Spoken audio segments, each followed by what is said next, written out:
철학적 탐구는 진리와 지혜에 대한 사랑의 실천입니다. 지식의 대상으로서 실제의 문제를 탐구하는 형이상학 다음으로 실제에 관한 지식이 참 지식인지 아닌지 판단하기 위해서는 참 지식과 거짓 지식을 구분할 수 있는 척도가 존재해야 할 것입니다. 이와 같은 척도는 곧 지식의 본성에 대한 탐구를 통해서 마련될 수 있습니다. 지식 믿음을 참 지식으로 만들어주는 필요충 분조건은 무엇일까요? 이런 문제를 다루는 철학의 분야가 인식론입니다.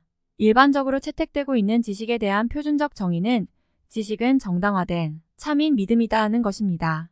이 정의는 지식은 그것이 참 지식임이 객관적으로 증명된 것이 아니면 단순한 믿음에 불과하며 따라서 그 믿음이 합당한 근거와 이유에 의해서 참이라는 것이 증명이 되어야 지식으로서의 자격이 있다는 것을 의미합니다.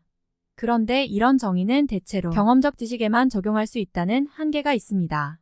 이를테면 모든 인간은 죽는다. 모든 사건에는 원인이 있다. 347.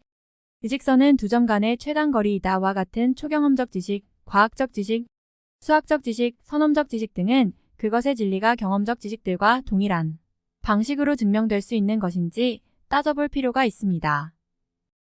인식론 에피스터말러지 시리 어브 날러지의 명칭에는 소피아와 같은 의미로도 사용되는 에피스팀 날러지라는 낱말이 들어가 있습니다. 철학은 이런 지혜 또는 지식을 추구하는 학문이므로 인식론은 철학의 가장 중요한 분야라 할 수 있습니다. 그리스인들은 본래 진리는 존재하고 있으며 또 인간은 그것을 알 수 있다는 생각을 갖고 있었기 때문에 인식론이 본격적으로 철학의 근본 주제가 된 것은 과학혁명이 진행되던 근대에 들어서서야 본격적으로 다루어졌습니다. 하지만 소크라테스가 고백했듯이 인간이 진리로서의 지식을 갖기란 참으로 어려운 일이거나 근본적으로 불가능한 일인지 모릅니다. 지식의 본성, 그리고 참과 거짓을 구분할 수 있는 기준의 문제가 인식론의 근본 주제입니다. 우리는 통상 세계가 우리가 알고 있는 대로 존재한다고 믿고 있으며 또 일반적으로 그에 관한 참 지식을 갖고 있다고 생각하고 있기 때문에 그 정당성에 대해서는 크게 개의치 않는 경향이 있습니다. 하지만 그러한 지식을 어떻게 갖게 되었는지 혹은 가질 수 있는지 그 과정과 방법에 대해서 정확히 알아야만 그것이 참 지식인지 아닌지를 분별할 수 있습니다. 인식론은 대부분 이런 문제를 규명하는 데 주력하고 있습니다. 오늘날 우리는 비록 많은 지식을 갖고 있지만 그렇다고 그에 비례해서 우리가 정말로 참 지식을 갖고 있다고 말하기는 쉽지 않습니다. 그것은 인간의 인식 능력의 한계에서 비롯되는 문제일 수도 있습니다. 특히 세계에 대한 근원적 경험과 실제에 대한 인식은 감각지각이 가능한 경험을 초월해 있는 존재를 대상으로 하는 것이어서 그에 대한 지식을 가질 수 있는지에 대해서는 많은 논쟁이 있습니다. 서로 대립하는 의견들이 있으며 누구의 주장이 옳은지를 판별할 수 있는 객관적 척도에 대해서 늘 의견 대립이 있어 왔습니다.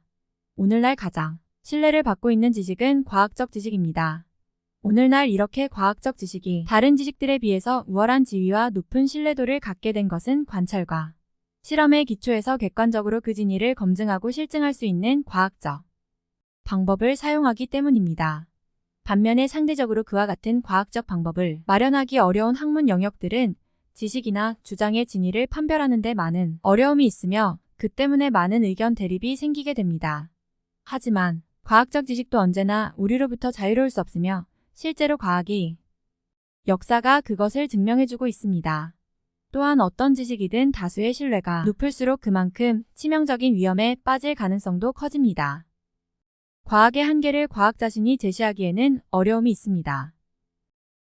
게다가 과학은 대상을 객관화시키고 계산과 수리를 통해 증명하는 지식을 추구하기 때문에 가치의 면에서 계량화할 수 없는 인간의 정신과 의식의 문제를 과학을 통해서 규명하는 것은 불가능해 보입니다.